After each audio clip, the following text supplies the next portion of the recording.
All right, ladies and gentlemen, so I'm here with Roger and Selorm, and we're about delving into our topics for discussion this morning. You can also take a bite on how this current government has handled, Ghanaians living in South Africa and evacuated about close to 300 Ghanaians from South Africa back to Ghana. And I must also, say this, that it's incredible seeing how well it was done, how beautifully it was done. Yeah. The number of military personnel that were deployed to the airports when these Ghanaians were arriving at the airports. It was beautiful how everything happened. And the packages that were also available for them, they said it, government did say it, the finance minister, the foreign affairs minister did say it, and he's done it, they've done it. Oh yes. So it's a great thing. You know what? Yes, you have walked the talk. You know what? You're hoping for more. The foreign affairs minister. Right. The evacuation. You are just crediting him or commending him for how it's been done seamlessly. Yes. You understand? Yes. Without any incident. Yes. His constituency was struck by that reckless dam spillage by the VRA. Right. You remember that? You saw him. Yeah. You saw what he did. Right. So when it comes to things like this, he's on top. It comes to him effortlessly. Exactly. Okay, he's actually on top of his Exactly. So today you are here. Let me quickly remind him that the promises that you people made to the victims of the VRA dam spillage. They are still, asking, when would the money be disbursed? So I am saying this would be disbursed. Please do a follow-up on that thing. We will. Because the people of Central Tongue, the people of South Tongue, the people of North Tongue are their questions. Victims of the VRA. They are asking questions. When would the money be disbursed? Okay. Finance Minister Akufo-Addo, now the economy has moved from ICU. Yeah. You are telling us that we have turned the corners. Right. So it means that there must be, you have done some budgetary allocation for the victims of the VRA dam spillage. Yeah. Disburse the money. Whatever you promised them, the settlements that you promised to build for them, build it. Because they're asking questions. Whatever we have promised, we will deliver. Okay. Talk and do. All right. Yeah. We people say we should call people talk and do. Yeah. Okay. All right. We do. All right. So yes, a huge congratulations again to the Ministry of Foreign Affairs and Regional Integration for this wonderful feat. And we hope and pray for these Ghanaians that are back into the country, that they find their feet and, things move on smoothly for them. It's not easy, you have to go through this. So our prayers are going up for every single one of them. And those that unfortunately are still left there, we are hoping that, they come back into the country and, everything will be settled beautifully. Okay, so now let's zoom into our conversation for this morning. And it's all about what the Finance Minister, Akufo-Addo, to say in Parliament in relation to giving updates as to how the economy is doing so far. And he made a profound statement, which he stated that Ghana's current economy has moved from the ICU to healed. And so I don't know what you think about this. You can share your thoughts with us on our social media platforms. Now, if you remember in 2022, that was when the previous government was in power. Ghana had to find itself, crawling to the International Monetary Fund for financial bailout in July 2022. And we do not know what happened. But then as some months went by, Ghana had to re-strategize itself to continue being very stable financially. And so there was an introduction of DDEP in December, and we do not know also what happened. It's been a whole lot of ups and downs, and my, oh my, I'm just waiting for the NPP rep to come so that I can ask him certain questions in relation to this. I'm not sure he's going to show up. But he will. Derrick will show up. No. So, Derrick's not going to show up. I've been with Derrick on other platforms. Derrick would not show up. Trust me. Are you sure? Okay, well, let's see. Well. Okay. Maybe caught up in traffic or something. Yeah, probably. He probably is. On this subject, Derrick would not show up. My goodness. Okay, so Dr. Akufo-Addo did say something, and he stated that Ghana has evolved from the position of supplicant to one of a partner with International Monetary Fund. Which is very interesting and it's good to hear. And so I want to start off with Roger speaking on this in particular and see how best you and I can properly understand what really is going on and what really the finance minister means that Ghana has moved, or the economy of the country has moved from ICU to healed. The statement of the finance minister, I think, is very diplomatic. Okay. And then decorum. Okay. When the finance minister made the utterance that the economy was in the ICU, yes, and currently has recovered or is fully healed, I think he also put into consideration the parliamentary conduct, because statements made on the floor of parliament has to be parliamentary. Why do I say this? I say this because what the NPP, the Akufo-Addo administration left was beyond the ICU. Okay. As a matter of fact, the international ratings described Ghana's economy as a baller junk economy. What it means is that it was rotten. It was being decomposed. If something is rotten and decomposed, or something is described as a baller junk economy, that means it's useless, it's thrown away. Yeah. It has gone beyond repair. Okay. So the current transformation or the turnaround of Ghana's economy is beyond miraculous description. Okay. Now, let's look at what they left behind. Okay. A very porous one. Inflation surged to the point of 54%.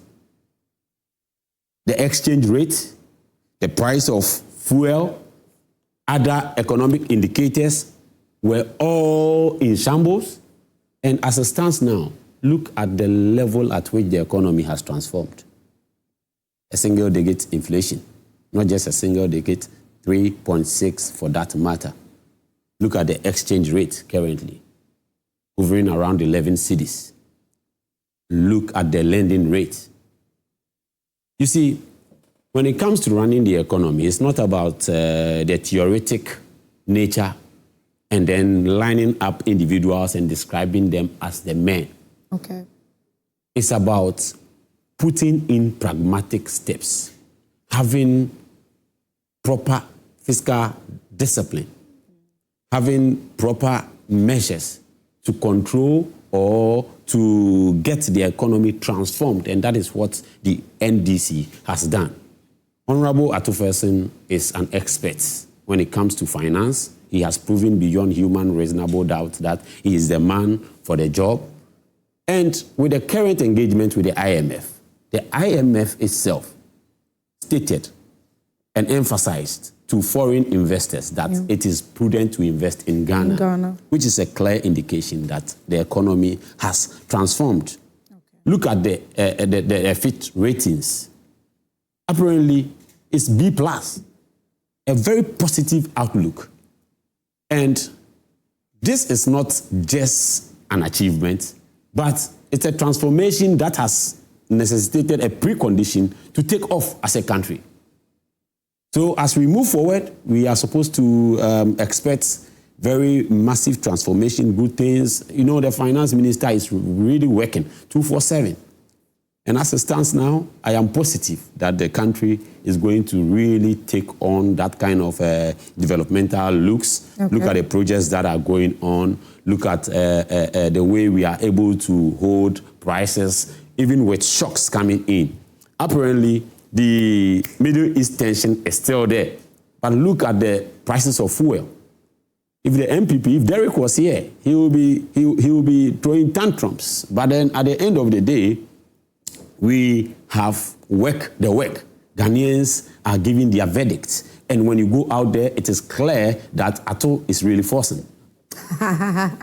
Okay. So his description of the economy moving from ICU, I think he's been very decorum. The economy was actually dead. And then he is resuscitated and then taken to the ICU, and now the economy has recovered. Okay. But what the NPP left behind was nothing to write home about. All right, so before I come to Selorm, help us really understand, because one of the things that I'd love for us to do on the show, most especially during Newsflash, is for everybody to have proper understanding. You know, some of the things that are being said in Parliament, sometimes with the terminologies and all of that, it's not everybody who would easily get it, to grasp it. So when we come on here, I want all of us to really, everybody watching us to understand. So a layman's understanding on everything. So the finance minister revealed that Ghana's future engagements with IMF would now shift to a non-financing policy Policy Coordination Instruments, the PCI framework. Okay, so if you have some level of understanding into that, can you please highlight that? Okay, what he's trying to say is that most at times when the economy becomes so porous, we go to IMF for us to get some injections, or they bail us out, giving us money. And what he is trying to say is that if there is any need to even still have a relationship or be with the IMF. It's going to be at the point where they are going to guide our policy frameworks. We are not going to borrow money to come in and inject into our economy. What we are seeking is policy guidance. Okay, when you go this way, it's going to help the economy. When we advise you do this, or those kind of advisory consultations. Okay. Those are the things that he was trying to talk about. Okay. What it means is that we, as a government, are not going to neglect the international community when it comes to running our economy, or when it comes to our policies that governs our financial or economic space. IMF has been helpful, especially at the point where this country was debt-ridden, and that's they mismanaged, and then they performed abysmally. Okay. You know, now that the economy has taken shape, we will not hurry up to detach ourselves from the advice. We are going to hold on to some of this advice, but we are not going to rely on the borrowing, which will come with some harsh conditions, restrictive measures, and other things that would restrict us from operating in our full capacity and in our full space as a country. That is what he intended to communicate to the populace. Okay. Selorm, Roger has mentioned some of the things that had to be implemented to give Ghana the level of stability that it's enjoying now. Now, I know that definitely you seem quite excited about how it's looking at the moment, isn't it? Although you're not NDC. You don't, when it comes to the economy, you don't need to be a member of the ruling party to be sad or excited. Does it look good to you from where you sit? Yes. The macroeconomic indicators show that we have turned the corner. To borrow Mr. Xenophobic expression, we have turned the corner now. Is it true that Ghana's economy was in ICU? Yes. Ghana's economy under the Nana Akufo-Addo led regime was comatose. It was comatose. Yes, the economy was comatose, and it landed itself in ICU. Okay, it was even that thing that led us to vote massively for the Mahama. For Mahama. In that the managers at the time, they were not honest in managing the economy of this country. You recall when Ghana went for the IMF program, I stated on all the platforms that I appeared on that Ghana didn't need IMF bailout. What Ghana needed at the time was to sack the non-performing, greedy, selfish finance minister, Xenophobic, because that was the potent solution toward the ailment, you understand, to our ailing economy. But Nana Addo didn't heed that advice. But he eventually did. No. He eventually did. No. How? No. He never heeded the advice. You mean that he eventually relieved his brother of the position? Yes. No, Nana Addo told us that. Although he gave him a different position. No. But Nana Addo was compelled to tell Ghanaians that that was when his own members of parliament, joined the crusade that Mr. Xenophobic must be sacked. Right. And then he told us that the non-performing Minister of Finance would only be relieved of his position when his arrangement, when he was done with the the IMF arrangement. That was all he told us. Yes. Yes. Correct. So the harm has already been caused. Right. You understand? Okay. That the right time for the gentleman to be axed or sacked was when the economy was ailing, when there were signs that the economy will be going into ICU. That was when Mr. Xenophobic should be sacked. You know what caused the economic misery that we went through? It was recklessness on the part of the managers of the economy at the time. They were reckless. There was fiscal indiscipline. And even with that physical indiscipline, which should have resulted or reflected in the economic well-being of Ghanaians, no. They siphoned the money that they borrowed to this country. They siphoned it into private pockets. Oh, you are cringing, huh? Don't flinch. Don't flinch. Okay. Okay. This government is even too lenient for me. The way they should go after these people, they are not. I'm not saying that thing. The kind of, verve, enthusiasm, commitment, dedication to, to bring these people to the fire of accountability. You understand? But it appears that the camaraderie is still, working. Scratch my back, I scratch your back somehow. You understand? Because the NPP and NDC, you see, they say that when two elephants fight, it is the grass that suffers. That is the saying. Yes. That when two elephants fight, it's the grass that suffers. But when two elephants make love, the grass still suffers. Regardless.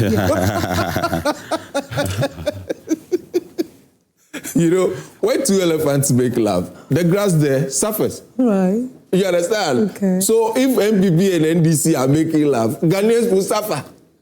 Oh. Yeah, I don't pray for NPP and NDC to have that cordial whatever relationship. No. Is it? Why? That's my prayer. These people. When they are too, friendly like that, you know what it causes? What? That's some of the things that these people are fixing today. Because you see, there should be accountability. Accountability is a critical component of the democracy that we have chosen as a people. Mm-hmm. So if there's no accountability, there's no democracy, or the dividends of democracy will not benefit from the dividends of democracy. It is the accountability that goes with democracy that makes democracy beautiful and beneficial. So if two major political parties, they are so friendly and they hobnob with each other, they have that kind of relationship, it will not inure to the economic well-being of the people. I am not saying that the NPP and the NPP should be fighting. NPP and NDC. NPP and NDC should be fighting. That's not what I'm saying. But I'm saying that there should be some strain, the relationship should be a bit strained. Okay. You understand? Okay. So, can you imagine the president of the Republic today wants to go after all those individuals who engage in plundering the resources of this country?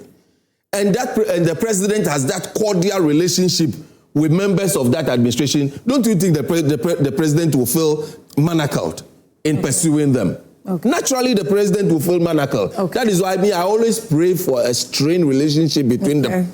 But it's not happening because these people, most of them, their classmates, they have these familiar relationships. You understand? So it's not happening.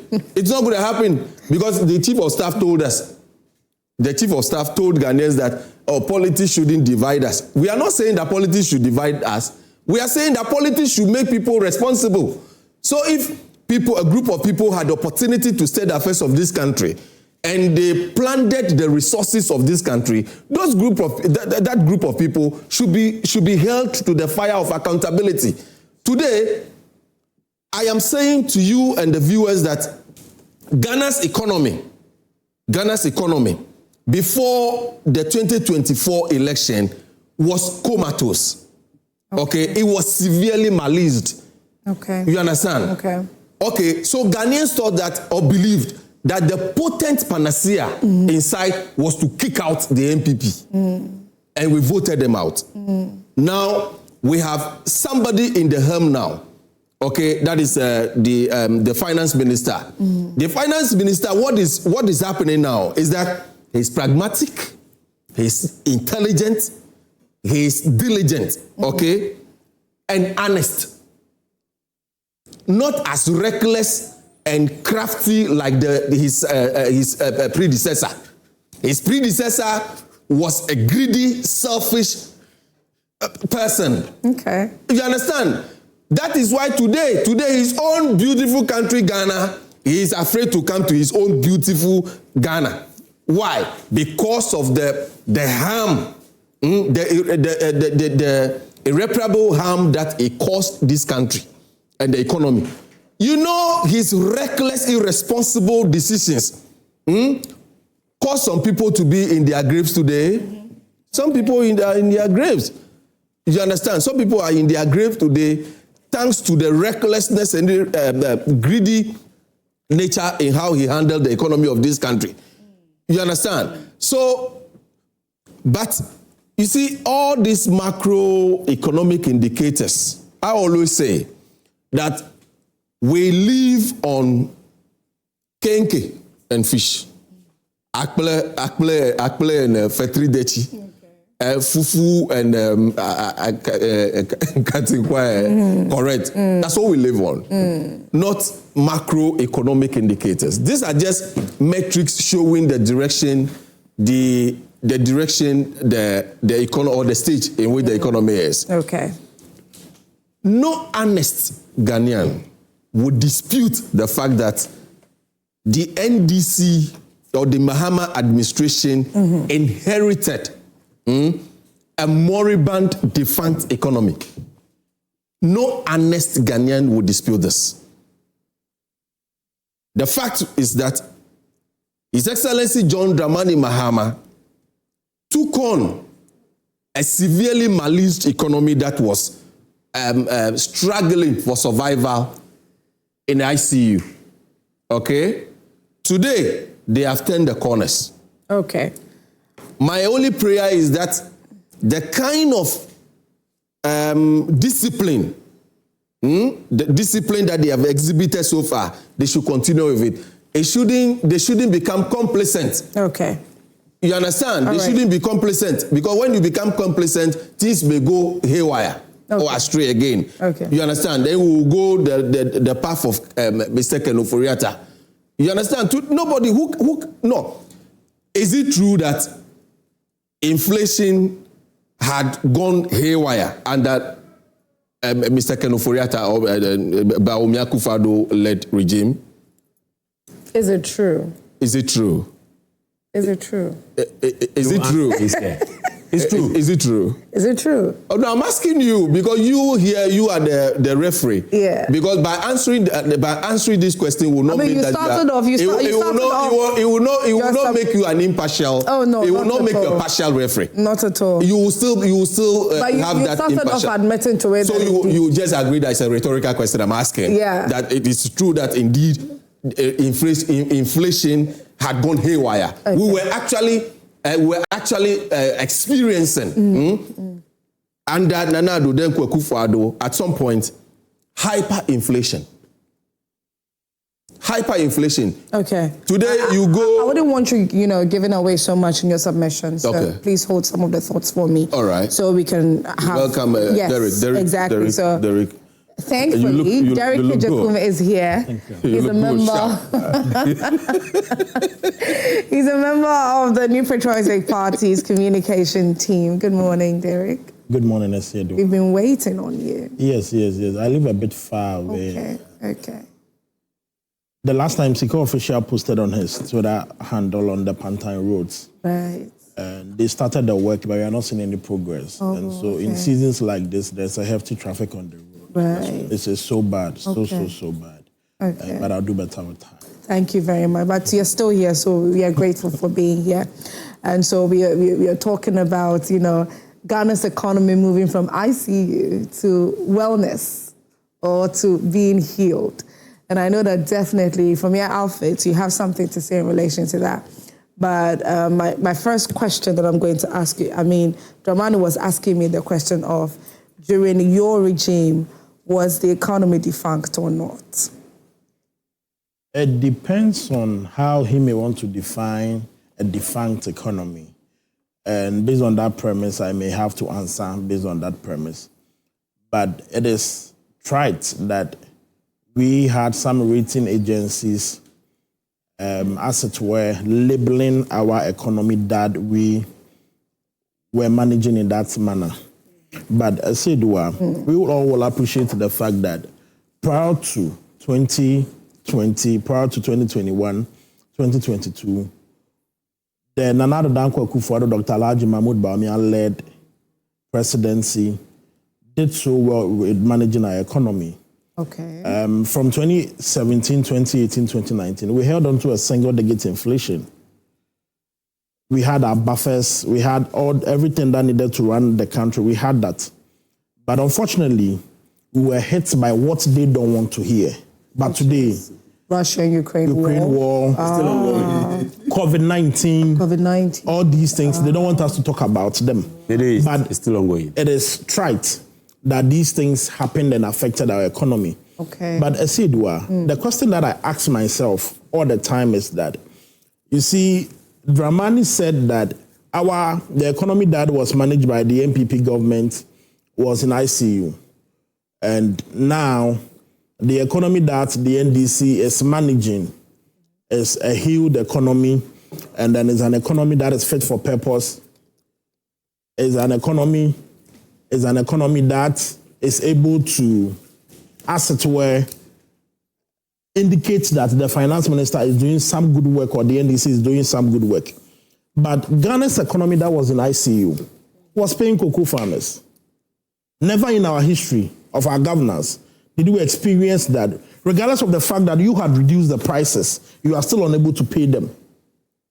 The economy that was in ICU was not owing teachers 14 months of salary, arrears. The economy that was in ICU was not owing nurses. The economy that was in ICU employed over 50,000 teachers, employed over 50,000 nurses. But your healthy economy, your economy that is fit for purpose, is unable to pay cocoa farmers. Your economy is not able to pay teachers. Your economy is not able to pay nurses. Macro indicators are good. On paper, we are experiencing a single-digit inflation of about 3.4%. But the utility tariffs have gone up 28% the year under review. Water has gone up by 25% the year under review. And so the economy that is fit for purpose, that appears to be on just paper. And it's just like growing up when we were in school, there was this guy that was very fluent in English. When it comes to the Queen's language, he would rattle it. But when it comes to other disciplines, he finds himself wanting. And so by dint of we knowing that he was good when it comes to the Queen's language, people thought he was intelligent. But other disciplines, he fumbled. And that is the experience we are having today. On paper, we see our economy doing so well. But when it comes to the realities that people are to experience, they experience in the other way. Because if an inflationary rate is about 3.4% in average, it tells us that the item we left at 10 cedis, in worst case, should have increased by just 3.4%. But is that what I said what you're experiencing today? Just a few days ago, we had MTN telling us that if I want to transfer money from my Momo to my bank account, they are charging about 0.75%. And you see, as usual, the optics of the NDC government, Bank of Ghana comes to say that they should suspend it. Economy that is so strong, MTN can never wake up and decide that, okay, I'm going to charge this amount without approval from the Bank of Ghana. And so they should come and tell us that did they get that approval? If not, what is the regulator doing about that? This would be just a by the way question. Yes. What do you honestly think about that? No, but I said you are a regulator for not MTN as a telco, but the financial aspect that they operate. BOG will regulate them. And so why would they just wake up and decide that they want to charge a 0.75% on charges? They can't just do that. Did they get the consent of Bank of Ghana? If yes, why are you now telling us that they should suspend it? If they didn't, what are you doing about it? What is the punitive measures that you are putting in place to ensure that tomorrow Vodafone doesn't do the same, Airtel doesn't do the same? So what do you think they were trying to do? As usual, setting Xenoptics, making the ordinary Ghanaian think that they are the ones that care about them, that think about them. Oh. But you can't approbate and reprobate. Okay. And so a struggling economy that you have labeled us, even if we are to assume without admitting, we were not owing cocoa farmers. We were not owing teachers in arrears.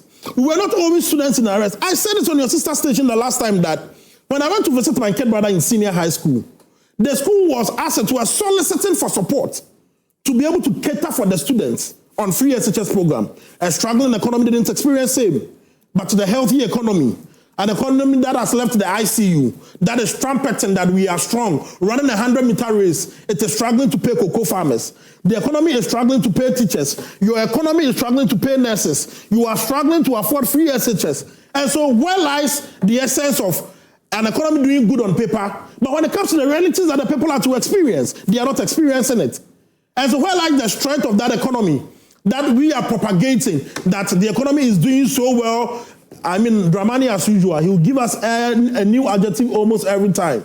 Our economy was in comatose. Our economy was this. It was comatose. No problem. But an economy that was in coma, that was dead, as you describe it, was able to pay all these people. But the healthy economy, the economy that is running 100 meters for Ghana, the economy that is going to win us the World Cup, that economy is unable to pay teachers.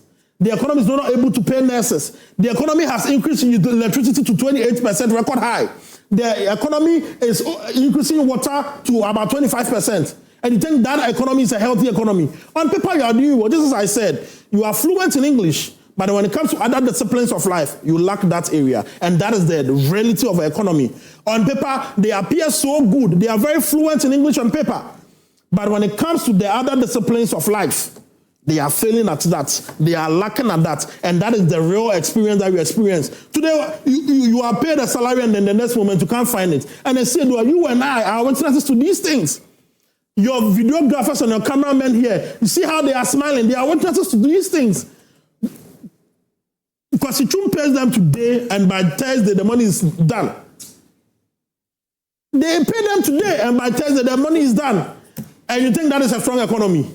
You think that is a strong economy? You think it's just about we have a 3.5% inflation, dollar is this amount of money, we have this at our buffers, we have import cover of 8 months, but your people are suffering, your people are impoverished. And Dramani, off air, we discuss these things and you know that your people are impoverishing. But I mean, for purposes of a neutral man, you can't say what to say off air in studio. Let me come to Roger. Roger, do you believe something is wrong? Is something wrong? Derrick. I'm sad for Derrick. How so? You can even tell from the energy and then the voice. You see, when people lose their calmness or when they know they are losing a fight or a discussion or an argument, they become so emotional that they speak on top of their voice. No, Roger. I think Derrick. Derrick I've been with Derrick. I know him. No, Roger. That's how I speak. You know, that's actually how he speaks. That's how I speak. Roger, that's how I speak. Roger, that's how I speak. Roger, that's how I speak. Roger, that's how I speak. When you sat, no, Roger, that's how. But I couldn't have used that. Okay, so let me. Roger, that's how I speak. I'm taking you to another audience. That's how I speak. That's how I speak. That's how I speak. Relax. Let me take you there. Okay. Now. I want you to look at this for me. Can you and mention the date. Read it and then mention the date. Okay. NAPCO recruits to demonstrate over unpaid allowances. Is that it? Yes. Please mention the date. 8th April 2019. Was it NDC that was in government during that time? No.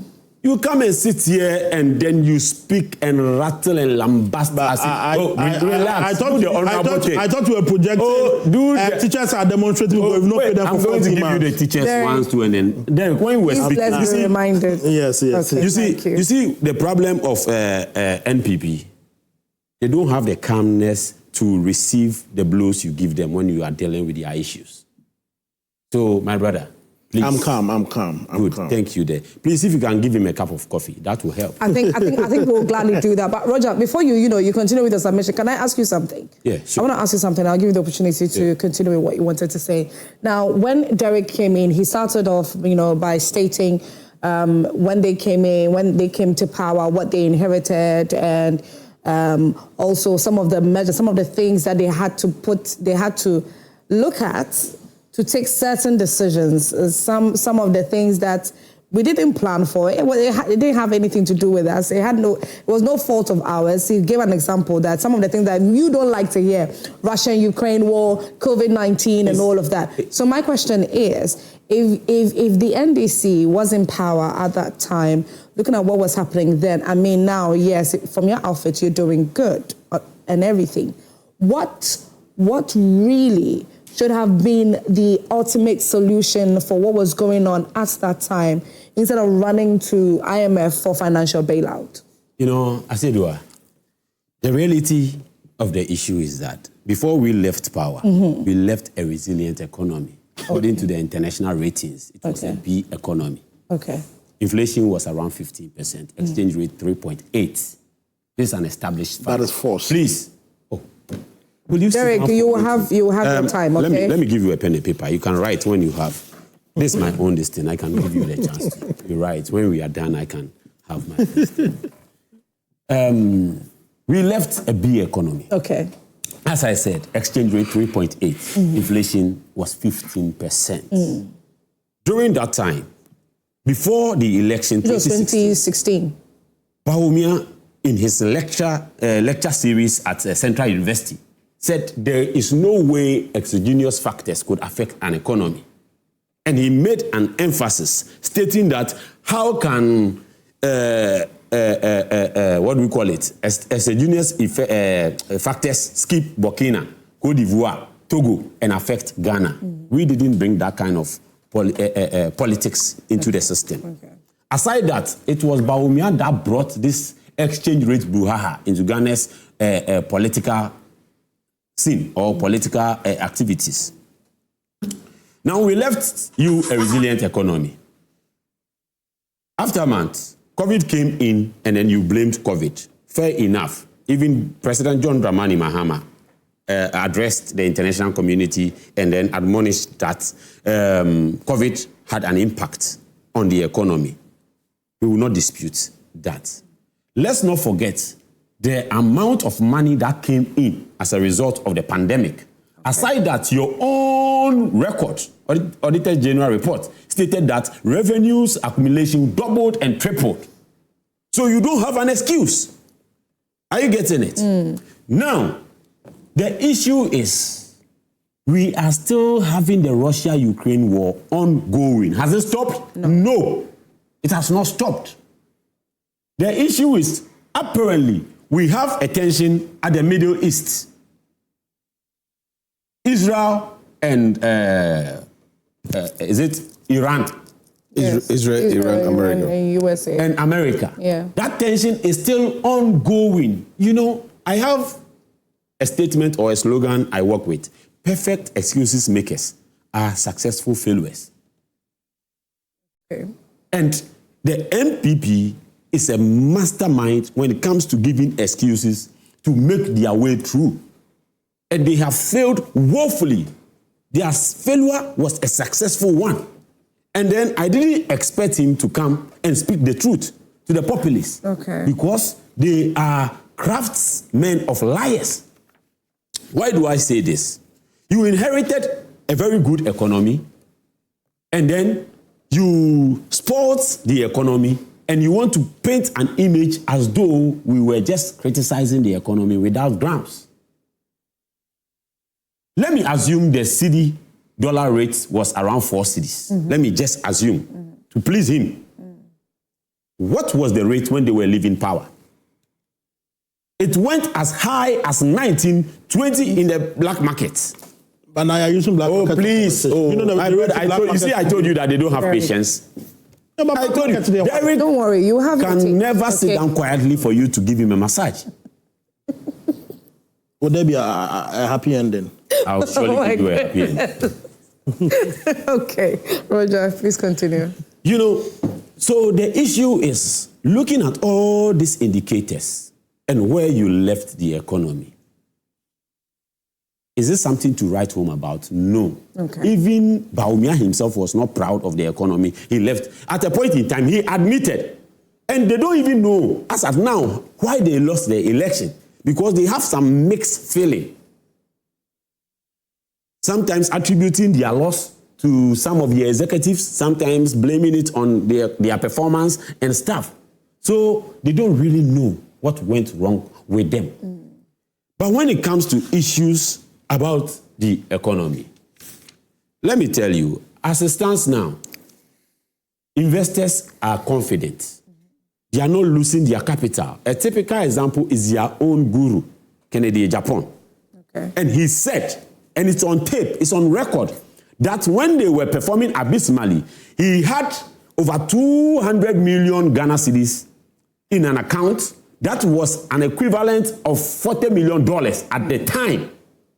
You performed abysmally and worsened the economy. He says within the space of 3 months, that money seated in the bank was awaiting a contract. He was going to use that money in servicing. Within the space of 3 months, that amount of money has depreciated from the $40 million to $15.6 million. And when he spoke, they were saying that he was touting the image of their then ill-performing administration. So if you come and sit here and you want to come and paint a picture as though you made Ghana a safe haven and businessmen were jubilating, under the administration, you needed 1.7 million Ghana cedis to make to be able to get $100,000, right? You needed 1.7 million to have $100,000. As it stands now, you need 1.1 million. Look at the difference. The difference is clear. And this is a savings on the businessman. Now, if you have to import a car, which is about, let's say, $10,000, it's going to be around 110,000 Ghana cedis.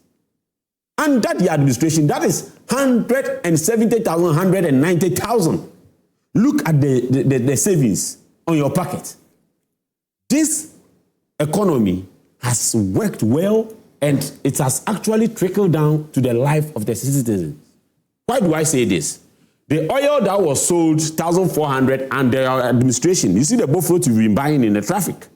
The buffalo seller used to buy the yellow gallon oil around 1,400 under your ex-while Akufo-Addo administration. As it stands now, that same oil is sold at 450 cedis. Sorry. As it stands now. Now let's leave that field and go to the construction field.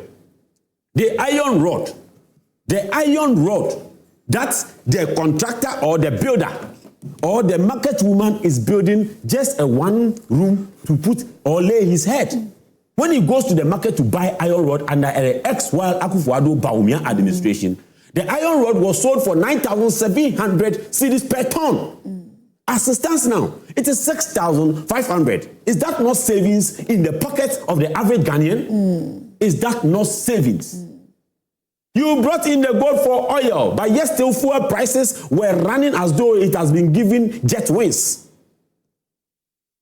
And you sit here and amuse yourself and paint a picture as though under your administration, Ghana was a safe haven. My brother, you've missed this. Go rethink, recalibrate. You see, the NPP as a party needs recalibration. Just like we said earlier on. They've not seen that the party has fallen like a fragmental party. Can you talk about some of the things that he was highlighting? Nurses are not being paid, teachers are not being paid, cocoa farmers are not being paid. Cocoa farmers, that issue has been sorted out. And as a matter, please. And as a matter of fact, you see the pricing mechanism. When they were in government, the NPP was shortchanging the farmers. Pay them. You are not changing them. Pay them. You see, pay them. It's not about somebody should change anybody. Pay the cocoa farmers. I gave you a pen and paper to write. Our grandparents are cocoa farmers, and so when it comes to matters of cocoa farmers, please don't let us politicize it. Don't, Roger, Derrick, you know that. No, you see, we can't always do politics with sensitive issues. We can't always. You know how the cocoa farmers go through. I asked him a question. Derrick, Macho blood, my lady. Macho blood. Derrick, the next time Roger, you interject, we will finish this way. You know I can do that. See, you know we say we don't go feed you. Roger, progress. Please go ahead. So don't politicize cocoa farmer issues, please. You say a word. If you will speak before we leave here, say word again. Are you threatening me? I'm advising you.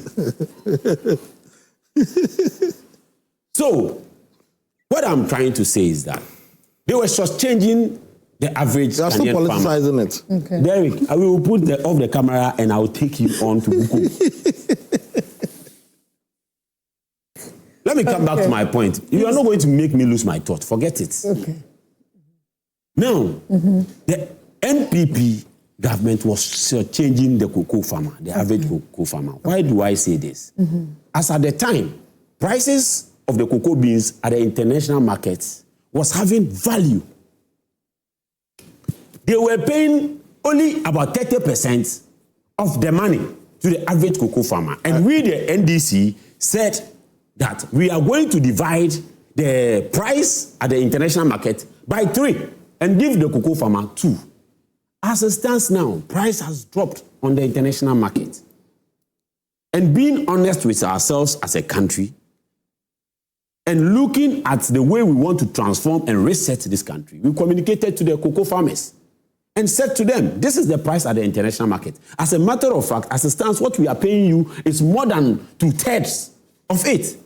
And to the ignorance of the NPP, they thought cocoa farmers are illiterate because that's the pictures they have. Nobody said that. I told you to keep quiet. Even if it is one city, pay them. Derrick, even if you are giving them 100%, pay them. I said what? Is it too much to ask? Roger, please. If I interject him, please. Oh, yeah, you have elections to run. Don't focus on me. You have elections to run. I said I will interject you. Markets on the wall. Roger, please continue for me. Now, what I'm trying to put across is that when we did the calculation, we decided to pay them more than the 2/3 because the prices had fallen on the international market. Hey, Derrick, do you want me to put a tape on your mouth? No, the cocoa farmers are asking. Even if you are giving us 100%, you will get your take. You will get your take. Look, you see, with all this noise, they went round the country and organized cocoa farmers in party colors, staging demonstrations against the government. But all cocoa farmers, I don't know Ghanaians. With all those noise. You say some of these things and expect all those things didn't fly.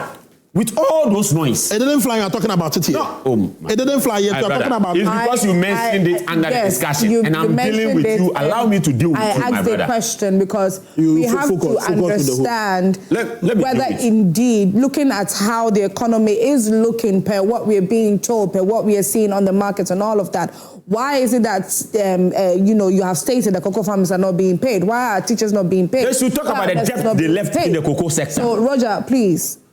They should talk about the debt they left in the cocoa sector, how they have destroyed the place. Cocoa board has always been in debt. You walk out. Now you are the host. Roger, please go ahead. See, let me still make my case clear. Please do. What I am saying is that we as a government believe in serving the people. And then with the average cocoa farmer, we want to give them value for money. We've reinstated the supply of fertilizer to the farmers. As a matter of fact, the government has made sure that all service centers across the country would enhance activities with regards to giving them full access to chemicals or whatever that they have to use on their farms without any difficulty. Now, under the Akufo-Addo administration, the fertilizers were sold to them, and it was even difficult to come by them.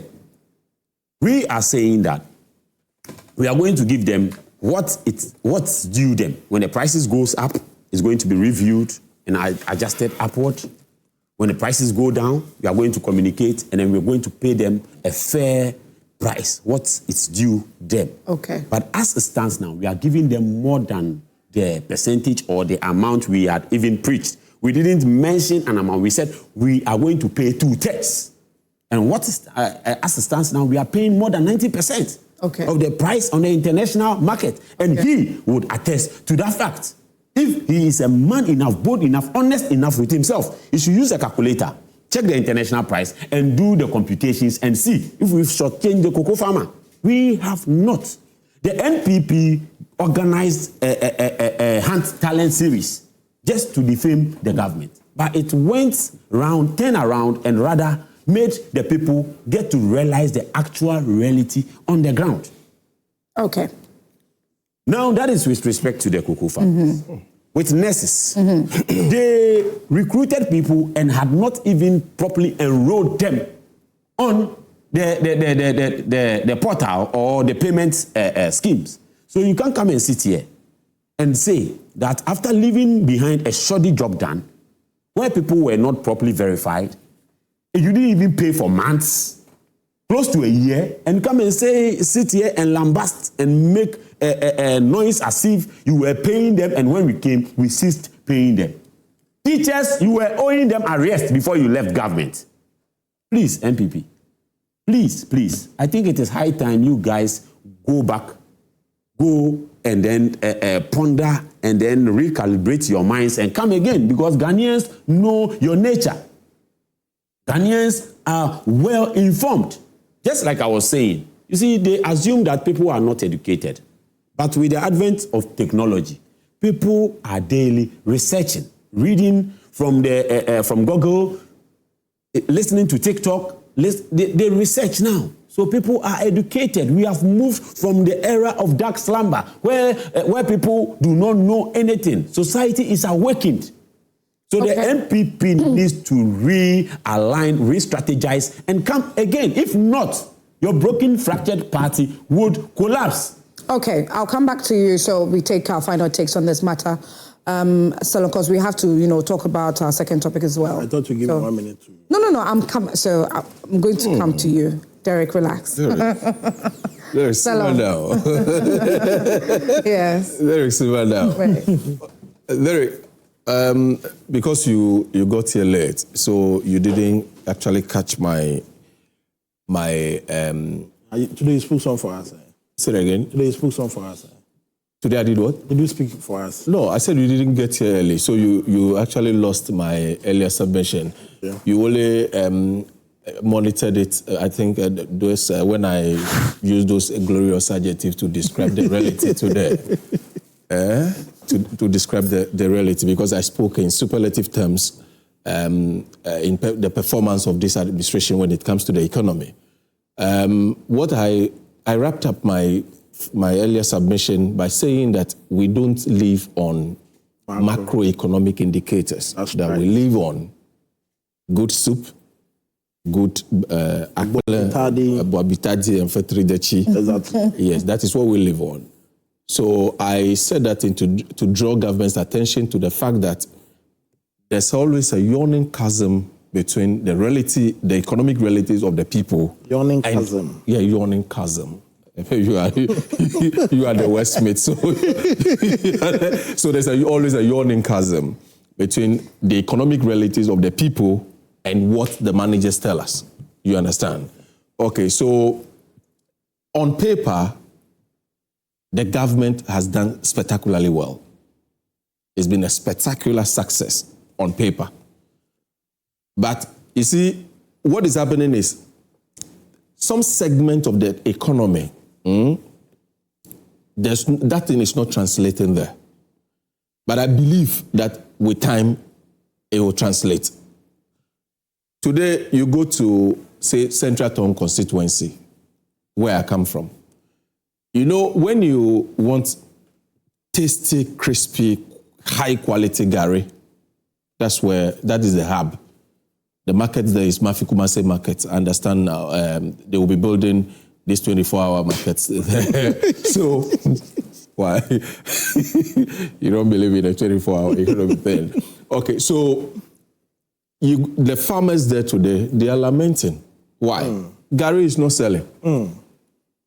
Okay? Yeah. So when Gary was selling at 20 cedi, the market was booming for them. Even when it was selling at 20 cedis. Olonka. They were still selling Gary. But today, Gary, the price of Gary has reduced to last week, Monday, I understand it was sold at 15 cedis. But people are not buying. They were not buying. And it's not only the Gary sellers. Exactly. All farmers across the country are lamenting. So although it's reduced, why aren't they buying? That is the question that government should start asking. There is another thing. Liquidity problem. Don't worry. Let's finish. You see, it is good for government to, be touting its economic management prowess. But it is also equally good. It is equally good for government to take feedback. Because at the end of the day, whatever government does in respect of our economy is within the ambit of a constitutional provision. That is Article 36, Clause 1, which says, and I quote, which says, and I quote, the state shall take all necessary action to ensure that the national economy is managed in such a manner as to maximize the rate of economic development and to secure maximum welfare, freedom, and happiness of every person in Ghana, and provide adequate means of livelihood and suitable employment, and provide public assistance to the needy. Economic well-being. So, you manage the economic management of this country is actually something that is constitutionally mandated. The Constitution has provided the parameters. Okay, so whatever government does today, single-digit inflation. Of what use is the single-digit inflation to the poor farmer who is struggling to sell his Gary in Central Town constituency? That's a question Mr. Forson, Dr. Atu Forson and his team should be asking. Because as for people who have, if you have been in this political thing, we have heard all this. I remember Akufo's time, Akufo's time, when they took over from Chairman Rawlings. They started touting these economic figures, macro this, macro that, inflation this. And this obscene obsession, or call it malign, this malign obsession with chasing inflation, it's something sometimes I ask myself, why the managers of this economy, because throughout, when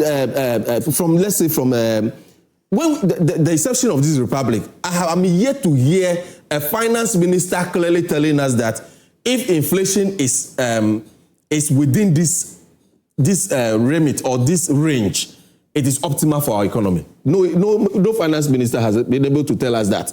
They are always telling us that they want single-digit inflation. To what level? Okay. You understand? Mm-hmm. Is it 3-point-something%? Mm.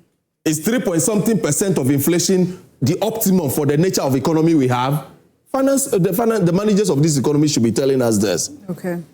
There is, again, a yawning gulf between the economic realities of Ghanaians and what government is telling us.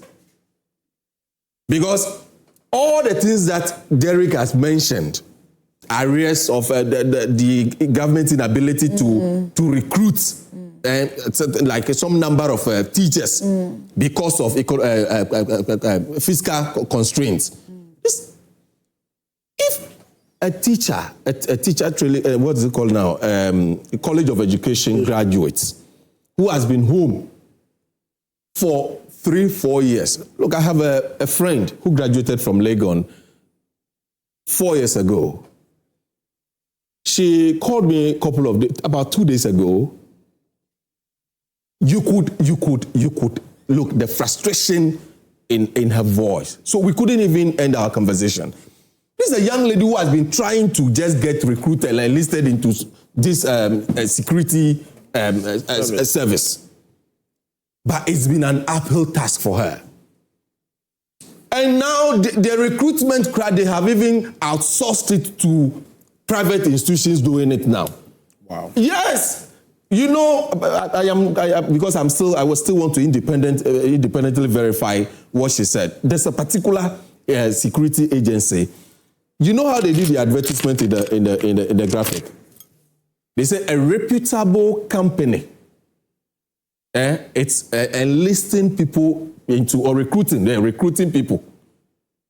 So that reputable company, they didn't mention that state agency. So it was somebody in that institution that alerted my friend that, Charlie, our people, they are recruiting. So go, it's in the graphic, it's buried there. What kind of system are we practicing? You know the danger to this thing? I said it here one time, that the level of unemployment in this country, if the economy is not able to solve or make a huge dent in the level of unemployment in the country, this country is sitting on a ticking time bomb. Okay. Especially graduate unemployment. Okay. Because if Derrick here or Roger here is unemployed, but Roger can see that some of his peers or people he graduated with, some are doing well. They have been employed through connections, but he is not. What do you think will be running through Roger's mind? Okay. Roger may one day take to the street.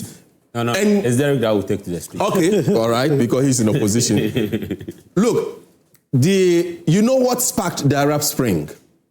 What sparked the Arab Spring was a frustrated young man who has been looking for a job but could not find a job. So one day he decided to do self-immolation to burn himself.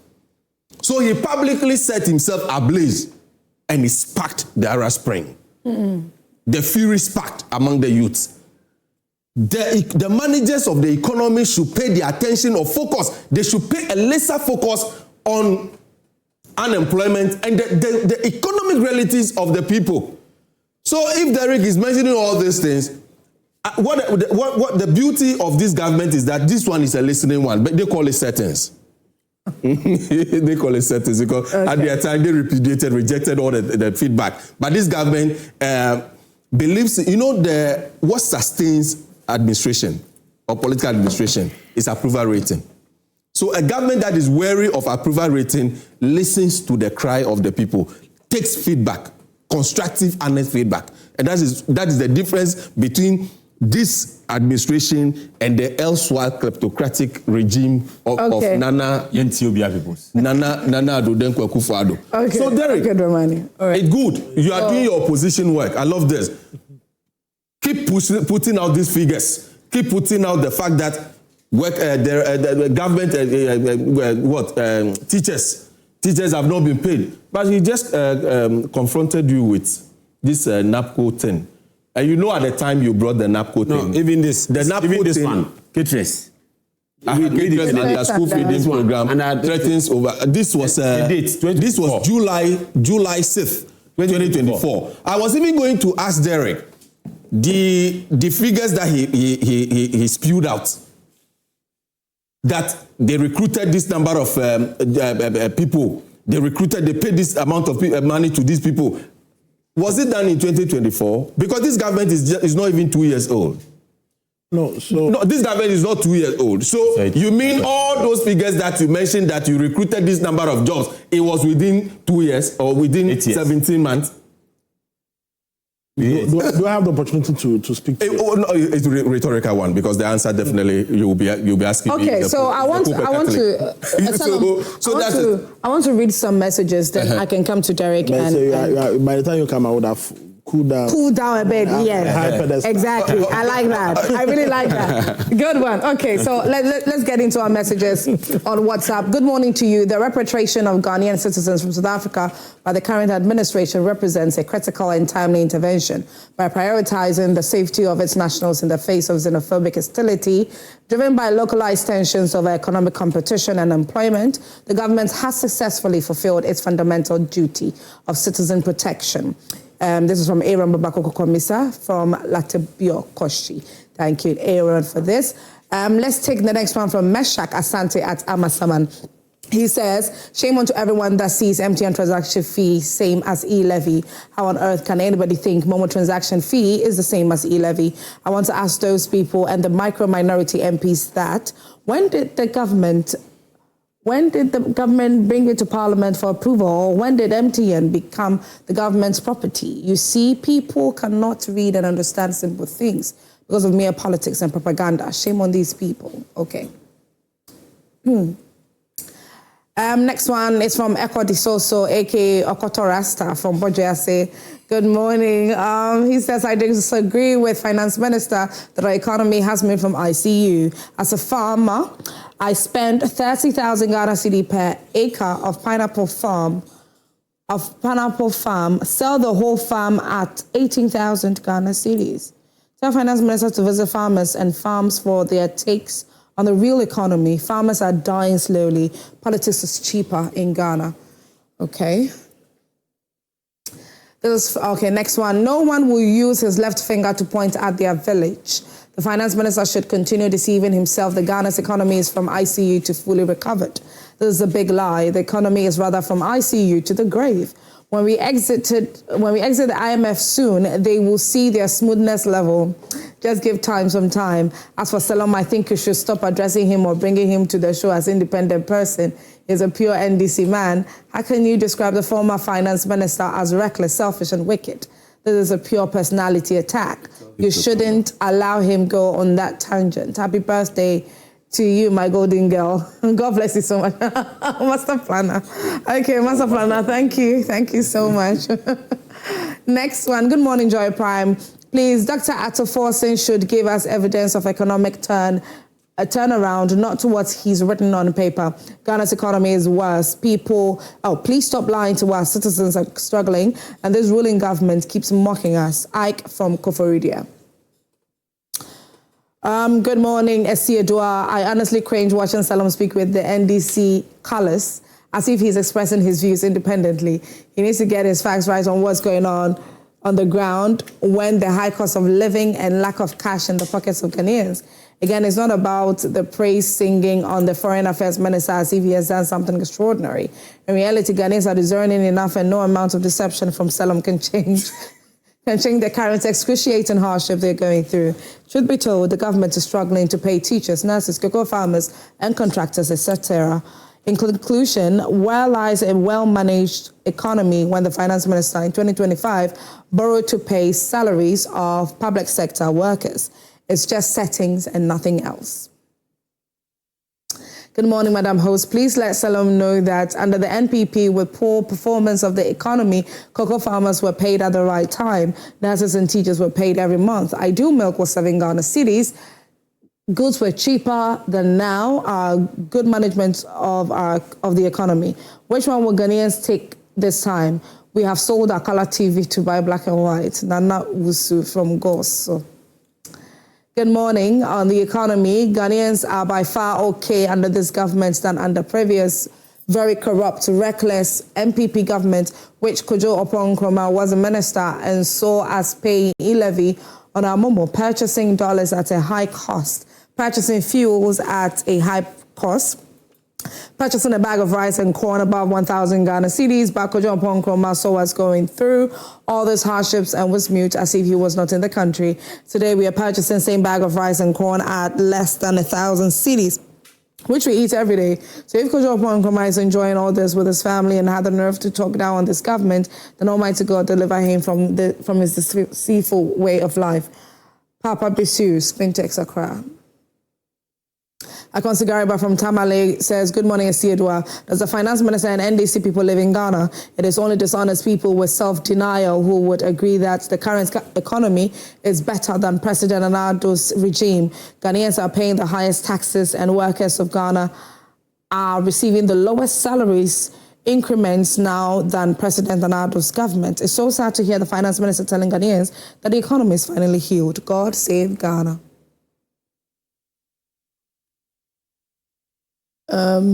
Okay. Sami Bwacha Samankasa says, did the finance minister accurately state that the economy has healed and turned around? Has he not been made aware that teachers and nurses have yet to receive their salaries for over 18 months? Is he cognizant of the fact that cocoa farmers are converting their farms into galamsey operations due to financial difficulties. Meanwhile, private security personnel at airports remain unpaid, and yet the minister utters these seemingly insensitive remarks under President Akufo's leadership. We successfully implemented the free senior high school program and paid workers' salaries for a year during the COVID-19 pandemic. So I'm not surprised by the two NDC reps' reaction. They should stop optics and settings and implementing the 24-hour economy. But they should remember that 2028 is approaching. Regards to Dr. Baumia, the next president. Samuel say Sarkodie Eastern Regional Youth Organizer hopeful, Abdullah Saleh, Haja Safia Mohammed, and Atik Yakubu. Okay, my dear Siedua, while there's no doubt that the micro or macroeconomic indicators are in the right direction, the cost of living has not improved much, though prices of cooking oil, rice and sugar have dropped appreciably. In spite of the economic successes chalked, galamsey has worsened under Mahama's 17-month-old government. The reasons are not far-fetched because NDC members are neck deep, and the menace, though there's no silver bullet for the fight against illegal mining, but never, never again MPP. Good morning, my dear Charles Echampon Seshi, whom Jibre in the Bibiani and Shianso Bekwai municipality in the Western North region. Okay, thank you. Let's take some more messages. Good morning, my dear Siedua. Granted that it was Bank of Ghana that gave the order for the telecoms to deduct the said amount. Now they have backed up. What is the noise about it again? The real difference between NPP and NDC is that the NDC is a listening government while NPP is not. Political spider inside Kintampo. We've got a number of messages here. We'll do our very best to be reading them, but I want to continue with my guest in studio, Derrick. The NDC. Okay, so unfortunately, our time is up and we have to wrap up. So I'm giving you 2 minutes each. So yes, please. Unfortunately, I'm really sorry about that. But anyway, yes. I can, as a here. Yes. Yes, please. I say this all the time that whatever we experience under the Nana Danko Akufo-Addo led administration, a verdict was cast on us in the 2024 general elections. Ghanaians were displeased, Ghanaians were dissatisfied, and so they cast a verdict on us. Okay. And by that reason, today we have the John Dramani Mahama, should I even add Jenna Nopoko Agyekum because she's not doing anything actually, administration, running the helm of affairs today. And so if you sit here and you may want to have a comparative analysis, that is on you, but the realities are being felt by the people. In September 2017, the much touted free SHS policy was implemented by Nana Danko Akufo-Addo. By 2017, first year in his government, 24-hour economy in Winneba, President Mahama talked about it. In UPSA auditorium, when they were launching the Youth Manifesto, it was spoken about 1 job, 3 shifts, 3 people. Till today, government is not having the needed revenue to embark on such a policy or such a project. And so if you sit here and you want to talk about the fact that inflation is 3.4%, dollar is whatever, we left for how much did we leave fuel at? Today, how much are we buying fuel for? In spite of all that you said you have achieved, is that the realities? Let's look on the screen. Look at how impoverishing these cocoa farmers appear. And they work and you're unable to buy their cocoa seeds. And then they get rotten. Last week, I mentioned here that I watched a video on TikTok that a purchasing clerk, you see, in these whole issues of cocoa farmers, those who are pitied the most are the purchasing clerks, but you're not talking about them. Before you continue, let me take you back a bit to the 24-hour economy thing that you just stated. Do you not think that the government needs to properly take its time to do the needful before? Because yes, it has been launched and everything, but should they not take their time to make sure that the moment it kickstarts is kickstarting well? It actually kickstarts. Okay, I said we have always been saying that 24-hour economy is not something that, it's not a policy that government needs to get it done. We have the express opinion because you see, it is demand driven. Sure. 24-hour economy becomes an end product. It is demand driven. And so that is why the last time I mentioned that when you go to Newtown, just on this stretch to Pick Farm, at night, you find people still selling rice, selling their porridge, selling whatever that they need to sell. Because these printing companies are still working in the night. Okay. And so there is a demand for the food, and that is why they are there. Okay. It is demand-driven. When you visit cities and countries where they have certain areas in their country doing that, it is demand-driven. Okay. But you have a 24-hour secretariat that goes to work at 8 and close at 5. How are you able to convince Dramani that he should operate a 24-hour economy policy in his business? How do you convince him? If you, the secretariat, you go to work at 8 and close at 5. Okay. But we are saying that on paper you are doing so well. But when it comes to the realities that the people must appreciate, they don't look at what the texter said. He spent 30,000 cedis to plant pineapple on his 1 acre farm. Yeah. And today he has to sell them for 18,000 because there's no money even for people to purchase. Okay. And of what essence is a 3.4 inflationary rate? Of what essence is dollar to CD, 12 CD or 13 CDs when I don't have money to patronize? When I'm selling, people are not buying. When purchasing clerks have gone for cocoa seed from these farmers and there are no monies to be given to them. Of what essence would these indicators be? These macroeconomic indicators, of what essence would they be if the realities are not being felt? What is 3.4 inflation when utility have gone up by 28%? Okay, Derrick. Okay. What is all these indicators when you are unable to pay teachers, you're unable to pay nurses? And so please, you are fluent on paper, but when it comes to other disciplines, you lack the fortitude. And that is what we are crying about. Okay, and not the rhetorics. Thank you. Roger. You know, I'm sad for Derrick. See, you always sad for me. Derrick. Roger, you also have 2 minutes, so please. See, the reality on the ground is that we have to be real with ourselves. Okay. For instance, this platform, I mean the organization, they close, the individuals go home. But when you tune out on your TV, on the dish, maybe on the digital thing, you still watch the movies, don't you? You still watch them. For instance, when the telcos close at night, when you go to the offices, people are not working there. The manager is not there, but he still make calls. The calls go through. So if you don't know and understand how the system works, my brother, go and ask, go and inquire. But how is that related to our conversation? How? Now, wait, I'm talking about how you said the 24-hour office closes. You're a human being. You have to. Aside that, I just want to deal with. So you tell us how they operate. Derrick. Let him tell us how they operate. There's no time. Now, we'll you know Tema Shipyard. Some other time. You know Tema Shipyard. I would want your team to go there. They have started the 24-hour services. They operate. People come in the morning, they close. People come in the afternoon, they close. And people come and work at night. Now, you asked a very important question. You know, we as a government, when we start something, we don't rush into it. We pilot it.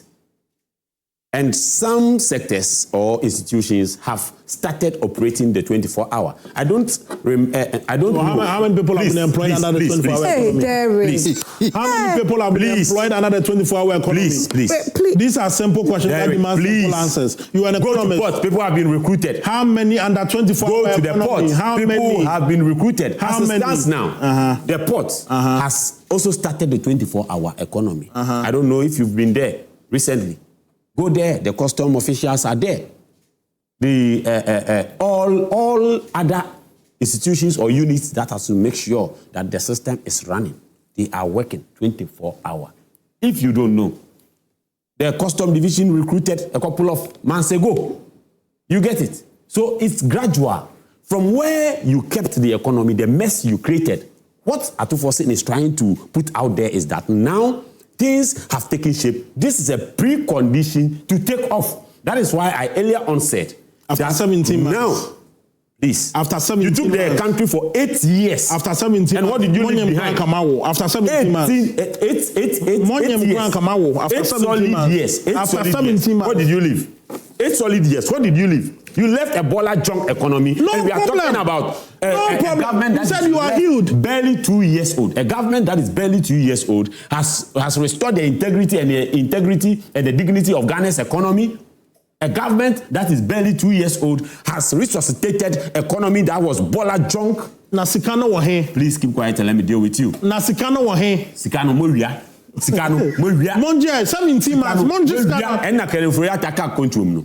You people keep quiet and let me talk. Don't give me the conversation for the first time in this matter. Roger, you have used your time to, No, but he has done more than 2 minutes. You see, he has done more than 2 minutes. With Derrick. The next time, let him talk first, so that let me talk first, so that before, I can interject him. Okay. Yes, because that is his nature. Okay, so our time is up. This is the first time you're seeing me like this. You have to go. No. So, gentlemen, thank you for your time this morning, and we really appreciate you.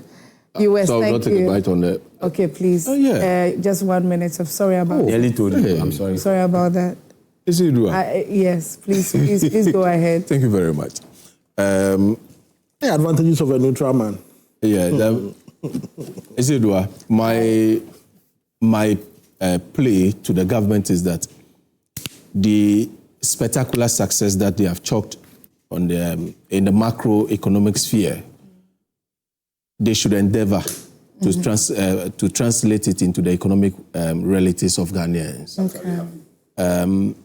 Because economic success on paper, without it reflecting or translating into the economic realities of the people, it's no success. The real success is when it actually translates or is translated into or reflecting in the economic well-being of the people. That is when we begin to shower plaudits on government. You understand? As we speak now, I talk about the farmers in Central Tongue and farmers across the country. My brother here kept harping on the cocoa farmers. I am not in any way going to diminish the important role, the significant role cocoa plays in our economy. But the fact also is that there are farmers of other crops who are also struggling. Mm-hmm. When you go to Mafi-Kumase market, the Mafi-Kumase market, the market there is akin to the cocoa market, where the buyer determines the price. That is what happens in a Gari market. It is the buyers that determine the price of the Gari. You understand? And the farmers are actually taking the brunt of that thing now. It's having a toll on them. Okay. I would want your station to do some independent verification of what I'm saying by asking your correspondent to go to Mafi-Kumase market on Monday to do a vox pops for the Gari sellers there. Okay. What is happening there? It's troubling. Okay. So government must pay attention to that thing that farmers across the country they are lamenting. They want to feel the macroeconomic success that this government has chalked. Okay. Farmers want to feel it. And other sectors of the economy, players in other sectors of the economy want to feel that thing. Okay. There is no dispute that this government has done so well in the macroeconomic sphere. We are waiting for them to do something for the macroeconomic success to translate now into the micro. Because the micro is what will make Ghanaians now start, heaping accolades on them. Thank you. Thank you very much. Our time is so up. I'm saying that. Our time is over up. It will be remiss of us to say belated happy birthday to you. Our golden queen. Golden queen. For this one alone. I want to tell Ghanaians. Hey, Nasana, we should golden queen happy birthday. Take it to another level, please. You are in government, so we understand. You support. You will be behind you. Lovely people of Ghana is that as the economy has taken shape now, sit down, chill, relax, put on your seatbelt. We are going to take you to another altitude. We are going to fly you to another phase of development. Of economic transformation. Everybody will be sorted. From the grassroots, the cocoa farmer, the tomato farmer. Season, so let me allow him. Roger, are you contesting? Yes, he's contesting for deputy position in the party? When the time comes. Ladies and gentlemen, it's a wrap. It's a wrap on Newsflash. Thank you to Roger T.D. Wells, who is a member of the NDC Communications Team. Derrick Kwadwo is a member of the NPP Communications Team. And Selorm Dramani, who is Dramani Dzramado, who is a leading member of Arise Ghana. My name is Selorm Dramani Dzramado. That's it for a Newsflash segment right here on Prime Morning.